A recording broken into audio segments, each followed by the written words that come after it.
Good evening প্রিয় দর্শক। তো কুসুম ধারাবাহিকে কি করতে চলছে সে সম্পর্কে চলুন বিনা সময় ভিডিওটা শুরু করা যাক। তো কুসুম ধারাবাহিকে দেখা যাচ্ছে যে আয়ুষ চলন্ত গাড়ি দিয়ে দ্রুত বেগে আসছিল। তারপরে দেখা যাচ্ছে যে একটা লোক এসে তার গাড়িতে ধাক্কা দেয়, অর্থাৎ তার গাড়ির সঙ্গে সংঘর্ষ হয়। তারপরে সেই লোকটি পড়ে যায়, তো আয়ুষ সেখানে থতমত হয়ে যায় এবং লোকটিকে পড়তে দেখে সেও হতবাক হয়ে যায়, অথবা সে এই লোকটি কে তার গাড়ির সামনে যায়।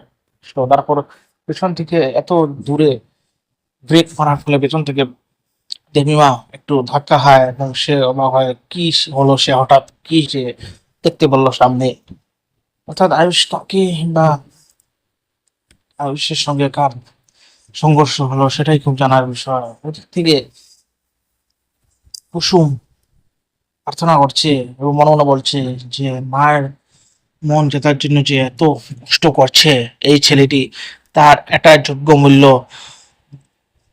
দিও ঠাকুর। সে মনে মনে বলছে এবং আশা করছে যে তার যোগ্য মূল্য দেবে ঠাকুর।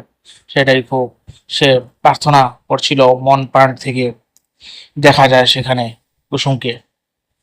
অর্থাৎ ভিডিও যদি ভালো লাগে একটা লাইক শেয়ার কমেন্ট করে জানাবেন, এবং আপনারা যদি আমার চ্যানেলে নতুন আসেন তাহলে সাবস্ক্রাইব করে বেল আইকনটি প্রেস করে দেবেন, যাতে আমি কোনো নতুন ভিডিও ছাড়লে আপনার কাছে পৌঁছে যায়।